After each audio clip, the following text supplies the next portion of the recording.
Assalamualaikum warahmatullahi wabarakatuh.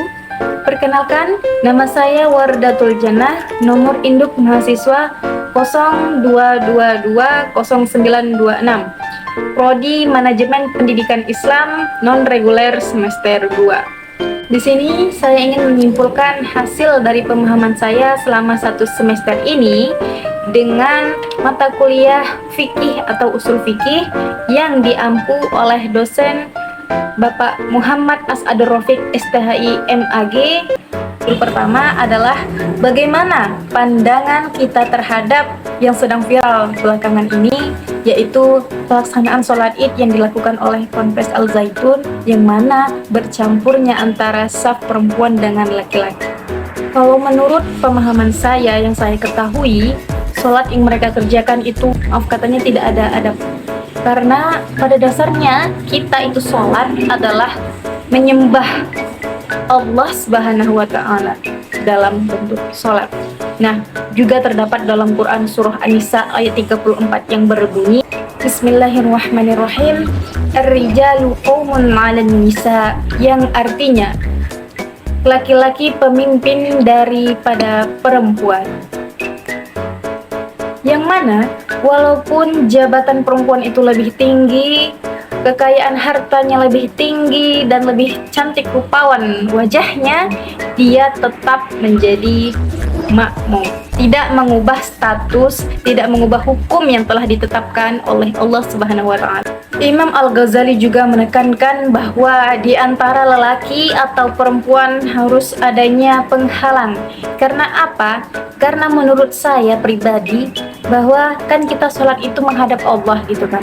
Kalau misalnya bercampurnya saf antara laki-laki dan perempuan tadi, bisa mengganggu kekhusyukan orang yang sedang beribadah, bisa mengganggu pikiran yang sedang harus difokuskan kepada Allah Subhanahu wa Ta'ala semata. Maka dari itu tidak boleh menimbulkan fitnah dan menimbulkan kekacauan dalam situ. Jadi menurut saya kurangnya adab dalam kegiatan yang seperti itu tidak baik dilakukan. Kemudian subjudul yang kedua yaitu menyikapi hukum ikhtilaf dalam Islam. Nah, ikhtilaf itu istilah dari hukum Islam yang artinya perbedaan pendapat. Kita sebagai manusia pasti tidak bisa menghindari yang namanya perbedaan, karena pada dasarnya perbedaan itu indah, teman-teman.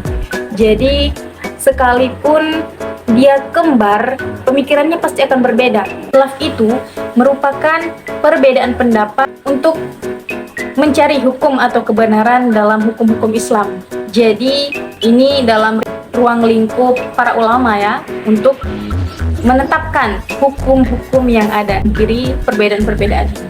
Nah, perbedaan inilah yang menjadi masalah bagi hukum yang ingin ditetapkan. Tapi bukan berarti perbedaan ini tidak dapat kita hargai. Bukan berarti perbedaan ini harus kita kucilkan, kita kritik. Namun ada juga yang harus kita pahami dan kita hormati. Intinya toleransi antar sesama manusia.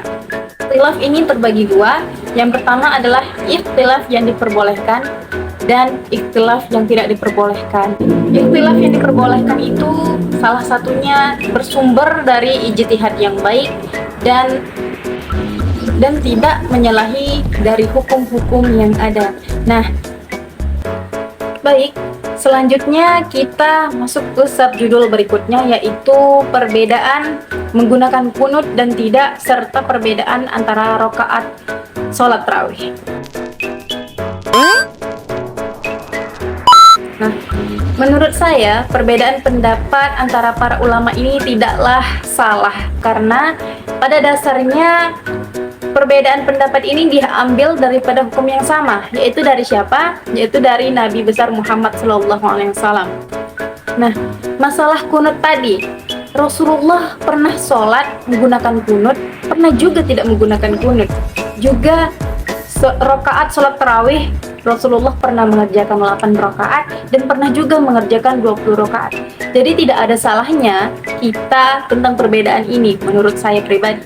Namun karena melihat situasi dan kondisi kita sekarang berada di Indonesia yang mana menggunakan mazhab Syafi'i yang lebih domain kepada menggunakan kunut. Jika tidak menggunakan kunut, kita diwajibkan untuk sujud syahwi. Jadi menurut saya tidak ada yang salah akan perbedaan itu, teman-teman. Terima kasih teman-teman semua. Hanya di sini yang dapat saya sampaikan. Lebih dan kurang saya mohon maaf karena saya juga masih belajar. Saya akhiri, wallahu muwaffiq ila aqwamit thoriq. Wassalamualaikum warahmatullahi wabarakatuh.